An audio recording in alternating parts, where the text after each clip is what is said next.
Executive petition order ಅಲ್ಲಿ order ಮಾಡಿರೋ ರೀತಿ ಇವತ್ತು ಬೇಲಿಫ್ ಮತ್ತೆ ಪೊಲೀಸ್ ಪ್ರೊಟೆಕ್ಷನ್ ಅಲ್ಲಿ ಒಂದು ಪ್ರಾಪರ್ಟಿ ತೆರವುಗೊಳಿಸಬೇಕು ಅಂತ ಕೋರ್ಟ್ ಕಡೆಯಿಂದ ಆರ್ಡರ್ ಬಂದಿತ್ತು.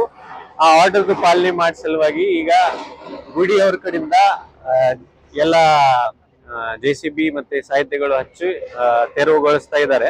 ಜೊತೆಗೆ ಪೊಲೀಸ್ ಪ್ರೊಟೆಕ್ಷನ್ ಕೊಟ್ಟಿದ್ದಾರೆ.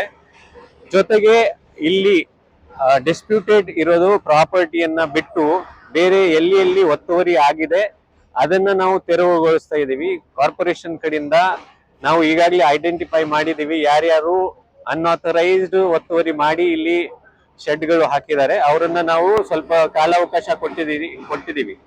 ಮಧ್ಯಾಹ್ನ ತನ ಅವ್ರ ಕಡೆಯಿಂದಾನೇ ತೆಗಿಬೇಕು. ಅವರು 2 ಗಂಟೆ 1.5 ಗಂಟೆ ತನ ತೆಗೆದಿಲ್ಲ ಅಂದ್ರೆ ನಾವು ತೆಗಿಬೇಕಾಗುತ್ತೆ ಅಂತ ಹೇಳಿ ಅವರಿಗೆ ಮೌಖಿಕವಾಗಿ ಒಂದು ವಾರ್ನಿಂಗ್ ಕೊಟ್ಟಿದೀವಿ. ಸೊ ಅವರು ಕೋಆಪರೇಟ್ ಮಾಡ್ತಾ ಇದ್ದಾರೆ. ಈಗ ಅವರು ತೆಗಿಯಕ್ ಚಾಲು ಮಾಡಿದ್ದಾರೆ.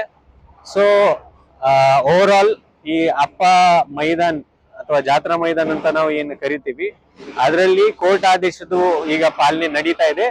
ಜೊತೆಗೆ ಕಾರ್ಪೊರೇಷನ್ ಕಡೆಯಿಂದ ಈ ಒತ್ತುವರಿ ಯಾರ್ಯಾರು ಮಾಡಿದ್ದಾರೆ ಮತ್ತೆ ಲೀಗಲ್ ಡಿಸ್ಪ್ಯೂಟ್ ಇಲ್ಲ ಅದರದ್ದು ತೆರವುಗೊಳಿಸುವುದು ಏನು ಕಾರ್ಯಕ್ರಮ ಇದೆ ಅದು ಕಾರ್ಪೊರೇಷನ್ ಕಡೆಯಿಂದ ನಾವು ಮಾಡಿಸ್ತಾ ಇದ್ದೀವಿ. ಸರ್ ಅದೇ ಹೆಚ್ಚಿಗೆ ಜಾಗ ಈಗ ಡಿಸ್ಪ್ಯೂಟೆಡ್ ಇದರಲ್ಲಿ ಇರೋದು 3 ಪ್ರಾಪರ್ಟೀಸ್.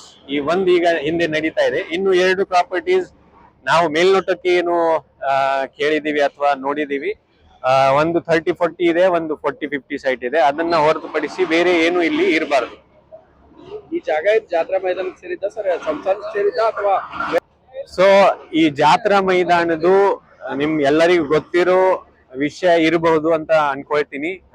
ಈಗಾಗಲೇ ಹೈಕೋರ್ಟ್ ಅಲ್ಲಿ ಕಾರ್ಪೊರೇಷನ್ ಮತ್ತೆ ಗುಡಿ ಮಧ್ಯದಲ್ಲಿ ಗುಡಿ ನಡುವೆ ಒಂದು ಡಿಸ್ಪ್ಯೂಟ್ ನಡೀತಾ ಇದೆ ಜಾಗದ ಬಗ್ಗೆ. ಆದ್ರೆ ಈಗ ಏನು ಡಿಸ್ಪ್ಯೂಟ್ ಈ ಎಕ್ಸಿಕ್ಯೂಟ್ ನಾವು ಮಾಡ್ತಾ ಇದೀವಿ ಅದು ಥರ್ಡ್ ಪಾರ್ಟಿ ಯಾರು ಬಂದು ಕ್ಲೇಮ್ ಮಾಡಿರೋದು ವಿಷಯ. ಇದರಲ್ಲಿ ಕಾರ್ಪೊರೇಷನ್ ಇರಬಹುದು ಅಥವಾ ಗುಡಿ ಸಂಸ್ಥಾನ ಇರಬಹುದು, ಅಪ್ಪ ಸಂಸ್ಥಾನ ಇರಬಹುದು. ಅವ್ರ ನಡುವೆ ಇರೋದು ಏನ್ ಡಿಸ್ಪ್ಯೂಟ್ ಇದೆ ಅದು ಬೇರೆ. ಇಲ್ಲಿ ಏನ್ ನಡೀತಾ ಇದೆ ಅಂದ್ರೆ ಥರ್ಡ್ ಪಾರ್ಟಿ ಯಾರು ಬಂದು ಅಲ್ಲಿ ಅನಧಿಕೃತ ಶೆಡ್ಗಳು ಹಾಕಿರಬಹುದು ಅಥವಾ ಅನಧಿಕೃತ ಜಾಗ ಕ್ಲೇಮ್ ಮಾಡ್ತಾ ಇರಬಹುದು.